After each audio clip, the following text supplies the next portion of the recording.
Chers abonnés, bonjour et bienvenue sur Vision Channel Africa. Aujourd'hui, dans cette édition d'invité spécial, nous recevons une dame tout à fait particulière. Cécile Kenge est connue pour être la première femme noire à intégrer le gouvernement italien. Précédemment ministre italienne de l'intégration, elle est aujourd'hui députée européenne pour l'Italie. Cécile, bonjour et bienvenue sur Vision Channel Africa. Bonjour. Bonjour à tous. Alors, avec vous, nous aborderons d'abord les questions relatives à votre combat personnel et accessoirement au racisme qui sévit en Italie. Ensuite, nous toucherons les questions de l'immigration et nous finirons par la situation qui sévit en RDC, votre pays d'origine. C'est avec grand plaisir. Merci. Voilà, tout d'abord, vous débarquez justement en Italie dans l'optique de poursuivre vos études en ophtalmologie, ce que vous faites d'ailleurs jusqu'à obtenir votre diplôme. Exactement. Mais pourtant, spectaculairement, vous vous lancez en politique. Qu'est-ce qui s'est passé exactement? Oui, c'est vraiment avec grand plaisir que j'en parle avec des jeunes et raconter aussi un peu mon histoire. Puisque je suis arrivée en Italie, comme vous avez bien décrit, c'était pour devenir médecin, ophtalmologue. Et donc, par après, j'exerçais pendant presque 10 ans comme médecin. Par après, j'ai décidé d'entrer en politique. Mais c'est moi qui ai voulu entrer en politique. Et je dois partir de là pour dire que j'étais médecin, mais j'étais aussi activiste des droits de l'homme, donc des droits humains. J'étais activiste et j'étais beaucoup dans des grandes places, dans les grandes manifestations, j'étais un peu partout. À un certain moment, je me suis rendu compte que ce n'était pas suffisant. Il ne fallait pas seulement déléguer, il fallait être dans les places, dans les postes. Il faut de l'action. Exactement, il faut de l'action, il faut changer les lois, il faut être dans les institutions, il faut emmener la voix et la voix des sans-voix en quelque sorte dans les institutions. Donc pendant longtemps, les migrants, les afrodescendants ont toujours délégué à d'autres personnes. Alors, à un certain moment, j'ai décidé d'entrer en politique. C'est comme ça que j'ai commencé ma carrière politique. Et justement, quand vous décidez d'entrer en politique, vous dites un enfant, fils d'immigrés qui est né ici, se forme ici, doit être citoyen. Oui. C'est justement, voilà en presque le discours que vous martelez lors de votre campagne pour les législations. Où en êtes-vous justement pour les législatives, j'allais dire, où en êtes-vous justement avec ce combat? À peine je suis arrivée au gouvernement, donc un enfant qui naît et grandit ou qui est arrivé très tôt en Italie, qui grandit en Italie, doit, selon moi, prendre la citoyenneté. Vous avez voulu justement remplacer le lien du sang. Le lien du sang par le lien du sol, c'est bien ça? Ius soli, exactement. Ah, donc remplacer ius sanguinis, ce sont les liens de sang, par ius soli. Et aussi ajouter au ius soli, ajouter ius cultura. C'est pour les enfants qui arrivent très tôt en Italie et qui font tout leur parcours au niveau qui font l'école primaire, l'école secondaire, après un certain cycle, ils peuvent aussi accéder facilement à la nationalité. Donc moi je trouve que c'est une priorité. C'est une priorité qu'il faut poursuivre. Et je dis que vous m'avez demandé justement à quel point on en est, puisque justement, ça doit rester une priorité. Cette loi a été approuvée au Parlement en 2015, octobre 2015. Normalement, on devait terminer au Sénat, mais on a terminé la législature, donc elle n'est pas passée. Mais je crois que pour les gens qui nous suivent, il faut qu'ils comprennent que ce combat, cette lutte n'est pas terminée. Cette lutte, à mon avis, c'est une lutte qu'on a gagnée en quelque sorte. Puisque au début, les gens ne savaient pas ce que c'était Ius Soli. Mais du moment que je suis sortie dans la télévision, c'est pourquoi je dis, du point de vue culturel, c'est déjà une victoire. Mais la lutte continue. On a déjà commencé à changer les mentalités. Les gens savent que les enfants qui naissent en Italie doivent, comme droit, avoir la citoyenneté italienne. Comme on dit, vous n'avez peut-être pas gagné la bataille, mais vous avez gagné le combat en quelque sorte. Exactement. Donc, vous êtes en avez bonne bien voie. compris, puisque aujourd'hui c'est tout le monde qui en parle. Il y a quelques années, on n'en parlait presque pas. Justement. Donc, du moment que je suis sortie pour faire comprendre que regardez ce qui se passe en Italie. La population est en train de changer. La mobilité, c'est une réalité. L'immigration, c'est un phénomène qui doit être géré avec responsabilité. Et il y a des enfants qui sont là depuis longtemps en Italie. Ils doivent appartenir à une communauté, d'où je trouve que c'est l'urgence quelqu'un qui fait la politique, c'est une personne qui doit regarder dans le futur et qui doit aussi donner des réponses à des gens qui sont déjà sur le territoire. Et ça n'a pas été facile pour vous parce qu'en effet, quelques temps après votre prise de fonction au poste de ministre italien d'intégration, vous avez fait l'objet de pas mal de commentaires racistes, xénophobes et même sexistes à votre endroit.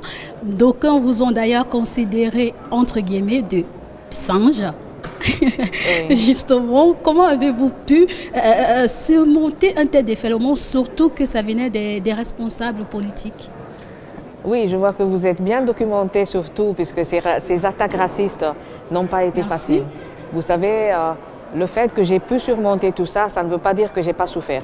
J'ai beaucoup souffert dans mon privé, mais je me suis rendu compte que c'est un combat qui ne regarde pas Cécile Kyenge. C'est un combat qui regarde la société italienne, c'est un combat qui regarde tout un pays et qui va même au-delà de l'Italie, c'est-à-dire l'Union européenne. Alors, j'ai souffert en privé. Mais à un certain moment, quand j'ai compris que je ne devais pas rester seule dans mon coin, je me suis rendu compte qu'il fallait que je responsabilise aussi les personnes et que j'appelle aussi la majorité silencieuse.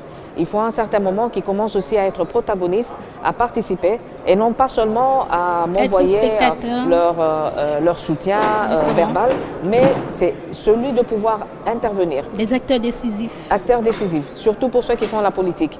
Entrer dans les institutions, ceux qui sont dans les institutions de pouvoir appliquer les lois, commencer à modifier les lois. Dans les tribunaux, il faut aussi qu'on fasse une formation pour que les juges sachent que pour protéger les victimes de tout ça, il faut quand même une certaine culture.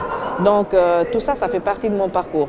À partir de ce moment-là, et puis vous savez, moi je suis médecin, donc j'ai exercé comme médecin. J'ai subi aussi dans le passé beaucoup d'attaques racistes.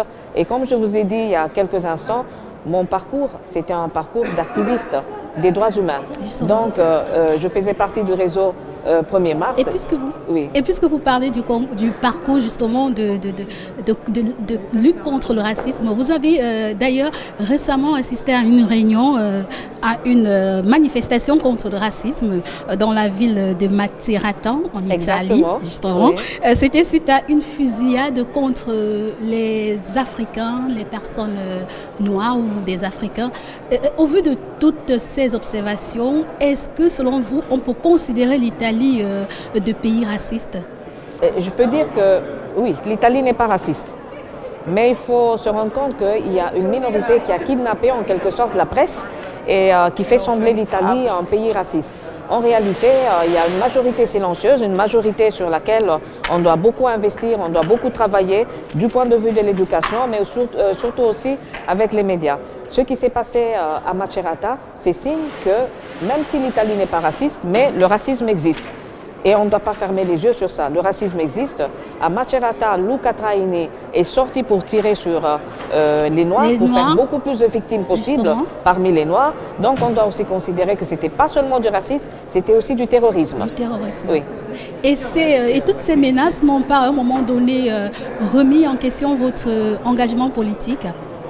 Au contraire, tout ça, ça m'a encore renforcé, ça m'a donné encore plus de courage pour commencer à dire il faut que je m'engage, il faut que je fasse quelque chose, il faut donner des réponses à une réalité qui est la réalité, comme j'ai bien dit, on ne peut pas ignorer qu'en Italie le racisme existe. Donc il faut à un certain moment qu'on ne puisse pas déléguer et qu'on puisse s'engager personnellement. Donc tout ce qui m'est arrivé m'a donné beaucoup plus de courage, puisque moi je peux me défendre, mais il y a des jeunes qui ne peuvent pas se défendre, il y a des jeunes qui sont là, qui ne connaissent pas leurs lois, et donc je crois que c'est une responsabilité très grande. Vous êtes en quelque sorte la voix des sans-voix? Oh oui, je me considère la voix des sans-voix, mais je crois que seul je ne peux rien faire. Il faut être nombreux, il faut aussi sensibiliser l'opinion publique, il faut sensibiliser la population, il faut qu'on soit nombreux pour ne pas être la seule voix des sans-voix. D'accord. Je le disais tantôt au début de l'émission que vous êtes la première femme noire à intégrer le gouvernement italien. Quel effet ça vous fait de savoir cela? Ah ben, disons, c'est une grande responsabilité. C'est une grande responsabilité. Je dois même dire que Peut-être ça a été même un peu tard pour l'Italie, puisque en 2013, j'ai été nommée la première noire au gouvernement italien. Justement. Si je regarde par exemple les États-Unis, je vois que la première femme noire qui a été dans les institutions, c'était en 1969. Vous voyez qu'il y a beaucoup d'écart. Donc je crois que peut-être l'Italie est arrivée un peu tard. Mieux vaut tard que jamais. Mais c'est une grande responsabilité. Une responsabilité qui m'engage pour essayer aussi de faire comprendre qu'on doit travailler sur les diversités. Et vous savez que les diversités, c'est la richesse, c'est une ressource, c'est une valeur ajoutée pour l'Europe. Et les afrodescendants font désormais partie de l'Italie, de la société européenne, et on doit beaucoup y travailler. C'est une grande responsabilité, madame. D'accord. En tant que députée européenne, vous occupez aujourd'hui un poste très stratégique et par conséquent très impliqué dans les affaires qui concernent l'immigration. Pourtant, cela ne vous empêche pas justement d'avoir des avis très prononcés et qui ne sont pas toujours en adéquation avec des décisions prises par l'Union européenne. Qu'est-ce qui se passe? À quel niveau il y a cette incompréhension? Le phénomène migratoire, c'est un phénomène naturel, historique même, puisque personne ne peut nier qu'aujourd'hui, on ne peut pas fermer les frontières pour arrêter l'immigration. Et donc, je crois que c'est une question de prise de conscience de la part de tous les décideurs, de la part des leaders politiques et de ma part aussi. Donc, moi, je sais que je suis dans les institutions et je dois en quelque sorte faire comprendre, premièrement, que c'est un phénomène naturel, qu'on doit gérer avec des lois responsables et sûres et sur lesquelles on doit donner des propositions de court, moyen et long terme. Donc aujourd'hui, le phénomène migratoire ne doit pas être considéré comme un problème, puisque déjà le fait qu'on l'appelle problème, je crois que c'est là que ça cloche, puisque même l'approche qui va suivre, c'est une approche et à pouvoir résoudre un problème. Or, ce n'est pas un problème, c'est une approche qui doit être une approche inclusive, qui reconnaît un phénomène comme la mobilité, puisque c'est global, qui doit être géré par l'Italie, par l'Europe et aussi par la communauté internationale. Et c'est ça que nous sommes en train de faire, puisqu'aujourd'hui, on a présenté au Parlement européen, mais au niveau aussi de beaucoup d'États membres, on a présenté un projet qui est le pacte global pour les migrants et les réfugiés. On va signer ce pacte au mois de septembre 2018 et c'est très important de savoir ça, puisque ça a été un parcours de démocratie participative de la société civile, des institutions, pour arriver jusqu'aux Nations Unies. Et moi j'ai été rapporteur d'une résolution très importante du Parlement, c'est l'approche holistique. Et cette approche holistique a été une contribution très importante au niveau des Nations Unies et c'est ainsi qu'au mois de septembre, on va signer ce Global Compact, c'est une charte globale. Ah, c'est déjà un bon pas en avant. Hein? Oui, c'est une charte globale. Puisqu'on parle de l'immigration, tout récemment, il y a une vidéo faisant état de la condition esclavagiste des migrants noirs a fait couler d'encre et créer des révoltes. Vous, justement, en tant que femme africaine, quel est le sentiment que vous avez et en tant que députée, quelle est la solution que vous proposez à cette problématique? La première chose que je dois dire est qu'il faut condamner avec force. Il faut condamner l'esclavage. Il faut aussi se rendre compte que dans notre siècle, l'esclavage ne devrait pas exister. C'est vraiment inacceptable et triste ce qui s'est passé en Libye. Mais aussi, il faut dire une autre chose. On remarque dans certains pays de l'Afrique du Nord, mais aussi dans certains pays de l'Afrique subsaharienne, là où on pratique l'esclavage. Ça ne devrait pas normalement exister. Et aujourd'hui, on doit aller vers des lois qui mettent, et surtout des politiques, qui mettent comme priorité la personne au centre de toute politique. Et je crois qu'on doit tous y travailler. Même la charte, le Global Compact dont je suis en train de vous dire, la charte globale sur les migrants et les réfugiés, doit normalement protéger toutes les personnes. Les personnes vulnérables aussi. Vulnérables, oui. La priorité des personnes vulnérables. Les enfants et les femmes doivent toujours être en première position. Ce qui est inquiétant dans l'histoire, c'est qu'il y a forcément un problème qui vient de l'amont. Et quand je parle d'un problème qui vient de l'amont, je fais justement allusion aux responsables, aux dirigeants africains. Vous pensez quoi justement? Est-ce qu'ils sont en partie responsables de cette immigration clandestine, de ce phénomène d'immigration clandestine? Bon, vous êtes en train d'évoquer en quelque sorte les causes profondes. C'est ce qu'on appelle aujourd'hui les causes profondes. Mais dans tout ça, je crois qu'il y a une responsabilité partagée.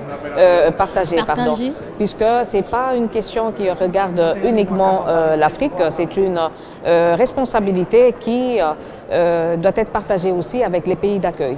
Les causes profondes, c'est une partie de comment, c'est-à-dire les propositions, l'approche, les solutions doivent regarder ces causes profondes. On a dans les causes profondes, par exemple, la pauvreté, donc on doit faire la lutte contre la pauvreté. Dans les causes profondes, on y trouve les changements climatiques. Et aujourd'hui, on a même proposé à travers la charte globale sur les migrations de pouvoir mettre des critères pour avoir des réfugiés climatiques.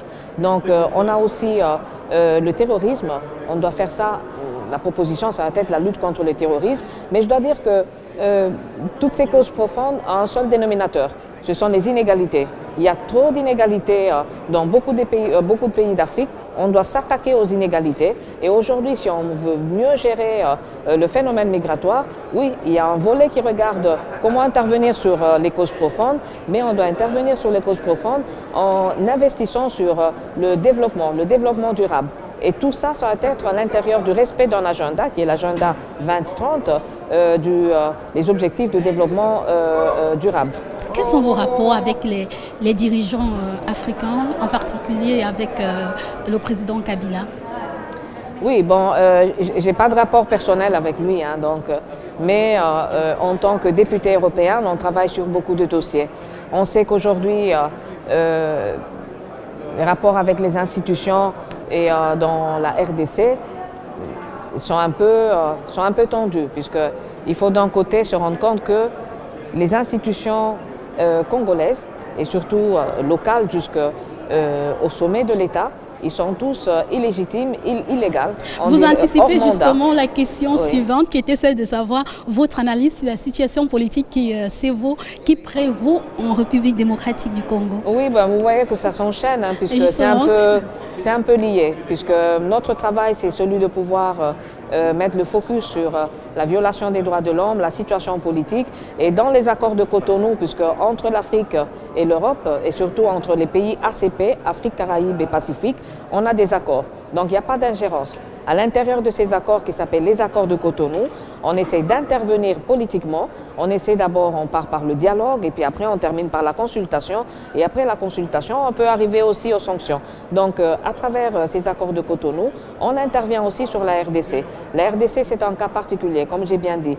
Toutes les institutions sont illégitimes, illégales, c'est-à-dire hors mandat. Le président Kabila devait terminer son mandat le 19 décembre 2016. Ça n'a pas été le cas. Il est encore au pouvoir. Et moi, je crois que c'est un peu triste, puisque en ce moment-ci, la RDC pourrait être leader dans toute l'Afrique et surtout dans l'Afrique centrale. Et ce n'est pas le cas, puisque la situation économique, elle n'est pas très bonne, hein, puisque les Congolais sont en train de réclamer de pouvoir... Ils sont d'ailleurs sortis le 31 décembre passé, justement, pour la manifestation anti-Kabila. Et cette manifestation a créé une dynamique révoltante autour du régime en place, avec notamment la Belgique qui a cessé toute relation bilatérale avec le Congo, les États-Unis qui ont annoncé des répressions si jamais la situation ne changeait pas, et les pays voisins qui s'inquiètent. Selon vous, quelles sont les issues favorables pour le régime? Issue favorable pour le régime, c'est un peu fort à dire, hein. Donc il faut bien reconnaître qu'aujourd'hui, la RDC doit respecter les accords de la Saint-Sylvestre. Donc il y a eu une marche le 31, il y a des marches qui sont en train de se poursuivre. Je parle bien sûr des issues de sortie des crises en fait. Oui, mais on va y arriver justement. Donc il y a eu des marches et je crois que si on doit parler de certaines pistes de sortie, il faut aussi considérer qu'en priorité, il y a le respect des accords de la Saint-Sylvestre. Tout est contenu dans ces accords de la Saint-Sylvestre. C'est le motif pour lequel les gens sont en train de sortir dans la rue. Du 31, d'ailleurs, on a eu une marche le 25 février. Malheureusement, toutes ces marches sont réprimées, il y a des morts. Et la communauté internationale est en train de demander de cesser cette répression. D'exhorter justement Kabila à... Oui, on a fait des sanctions disons, on a fait des sanctions ciblées aux responsables de tous ces crimes, puisque ce sont des crimes, il faut le reconnaître. Donc les accords de la Saint-Sylvestre, c'est la première piste. Dans les accords de la Saint-Sylvestre, on avait demandé les élections crédibles à la fin de l'année de 2017. Ça n'a pas été le cas. Et la CENI a présenté un calendrier. L'Union européenne a d'ailleurs, justement, je ne vous coupe pas, l'Union européenne a d'ailleurs exhorté Kabila de mettre en place des mesures politiques à organiser, des mesures politiques des mesures concrètes de démonstration de sa volonté justement à organiser des élections crédibles et transparentes le 23 décembre prochain, je veux dire 2018.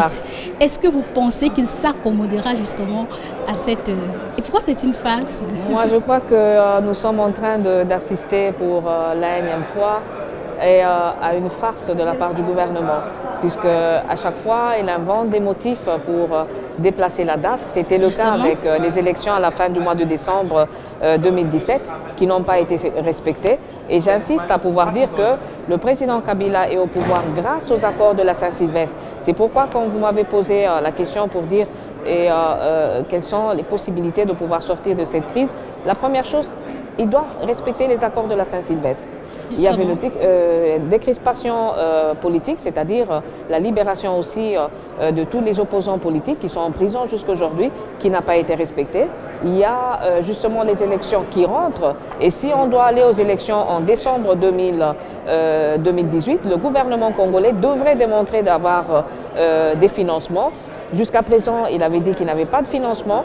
Les autres, la communauté internationale est en train de regarder un calendrier qui a été présenté par la CENI pour voir si tous les éléments et tous les passages sont respectés. Jusqu'à présent, il y a des doutes sur beaucoup de passages. Donc, c'est pourquoi je dis, bon, je m'en doute très fort là. On attend décembre 2018 et puis on se retrouve de nouveau. Mais je crois que ça doit être une... Et pensez-vous qu'il optera justement pour une alternance ou il tentera de briguer un nouveau mandat?